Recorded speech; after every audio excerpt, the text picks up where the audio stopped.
Let's talk about what 8 hours of screen time does to your eyes. Today we're going to discuss what happens hour by hour, not just to your eyes, but to your brain. Because the retina in your eye is actually brain tissue that's extending outside your skull. So when we're fixated about 18 inches from our eyes, we're not just straining the eyes, we're straining the brain. 80 to 90% of children now have myopia. This is a condition where they're having trouble seeing in the distance, okay? Myopia. When I was a kid, we didn't have that. Why? Because we didn't have computers, we didn't have cell phones, we didn't have screens. So today I'm going to show you what happens hour by hour, but then I want to show you what to do to counter this. The real problem is a little muscle in your eye called the ciliary muscle that controls the lens of the eye. So the only job of that tiny ciliary muscle is to change the shape of the lens to allow you to focus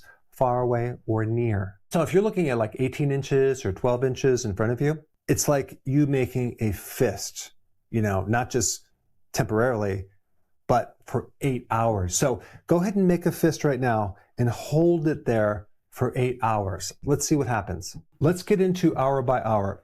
The first hour of staring at your computer, what happens? The squeeze begins, but you really don't have very many symptoms because that ciliary muscle can contract and hold a certain position for a period of time. Let's go to 2 hours, right? Your blink rate crashes. So normally when you're outside looking at various things, you're blinking about 15 to 20 times per minute, okay? But as soon as you start looking at a screen and you don't have that depth or the peripheral type movement of your eye, that blinking goes down to 5 or 6 times a minute. That blinking reflex is a physical pump that coats your eye with protective moisture. And maybe you might feel like a little burning or kind of something in your eye at that point, but that's what's happening. Your eyes aren't getting the proper lubrication. All right, hour 3, static lock mismatch. Way back in the day, our eyes were designed to look far, close, left, right, all over the place, everything in 3D. Now they're very, very static. And there's a lot of cognitive load, but your physical eyes are fixated in this frozen state. So that's a big mismatch. So what this is doing, it's creating a strain on the nervous system and the brain. And you're going to start feeling mentally tired, okay? So a lot of people ask me, what supplements do I recommend? Now, of course, I'm not biased of my own high-quality supplement line, but if you go to Amazon and type Dr. Berg supplements, you'll find more information. All right, hour 4, the retina starts going dark. Let me explain. When bright light hits the retina, it triggers a very critical neurotransmitter called dopamine right there inside the eye itself. And dopamine has many functions, but one of the big functions with the eye is it's actually a structural job. In other words, there's a pigment in your eye that triggers dopamine that controls the shape of your eyeball.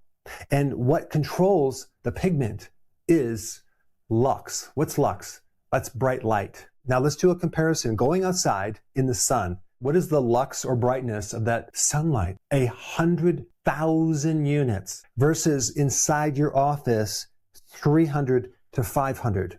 So you get a lot more lux when you're outside. And this is what our body was designed for and evolved from. It's even more important for children to be outside being exposed to this light.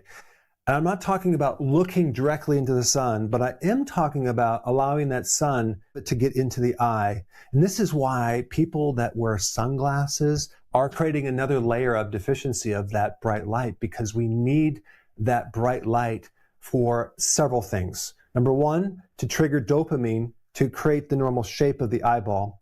Number 2, to control the circadian rhythm. Being able to go to sleep at night, sleep through the night, and wake up feeling refreshed. And number 3, if you're deficient, it can create seasonal affective disorder. And this is why people during the winter get depressed. And so they might end up stumbling on buying a light that they sit in front of an hour in the morning to get this intensity of lux so they can actually reverse this depression because they're deficient. They're not getting out as much. Hour 5, focusing muscle locks. What is that? When you contract a ciliary muscle for 5 hours in a row, held in continuous contraction, the eye doesn't just get tired, it begins to lose its ability to let go. This is a clinical problem where even when you stop looking at the screen, your ciliary muscle is still stuck. It can't turn off.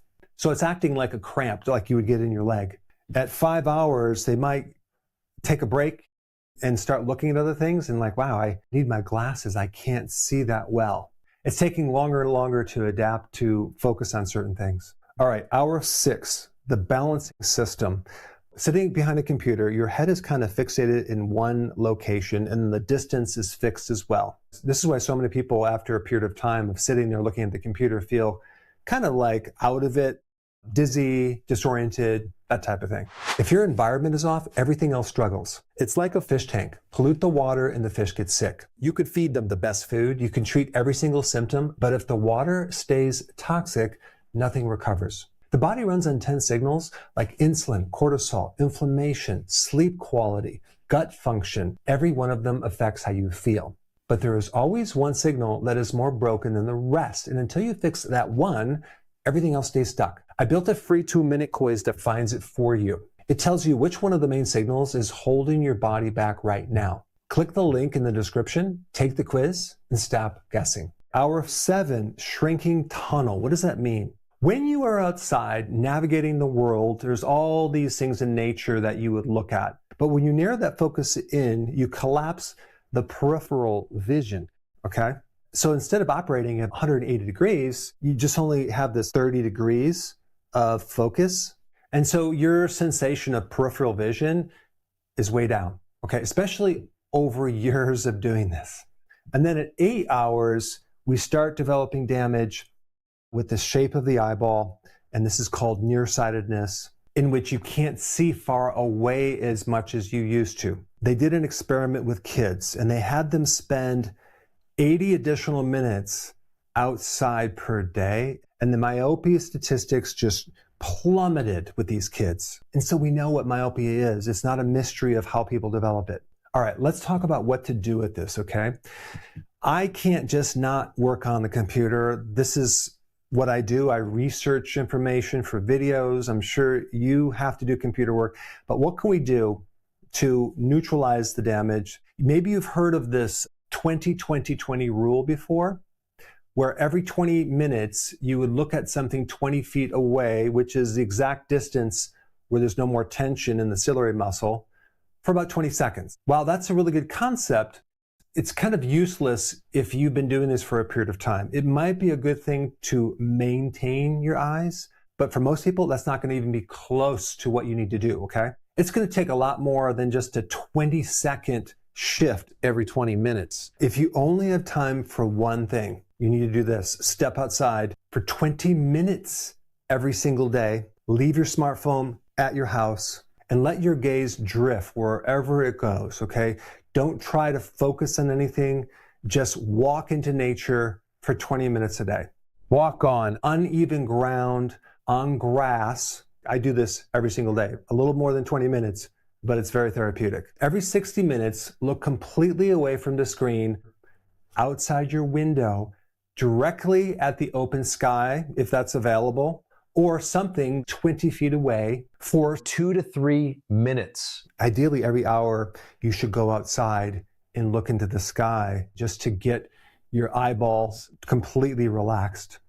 But not only that, to allow that lux to go into the eyes. This has nothing to do with vitamin D. This has to do with resetting your circadian rhythm. And while you're out there, I would blink 10 times slowly, deliberately, to lubricate the eye. I've done another video on this topic. I've had people try it with massive success, and it's so simple and it costs you nothing. It's getting out at 8 o'clock in the morning or around that time and just being exposed to the sun. And when I say being exposed to the sun, just letting a little of the sun get into your eyes. Don't wear sunglasses. Don't look at the sun directly. Just let it get in there for 20 to 30 minutes every morning, and watch how your sleep is influenced by that simple action.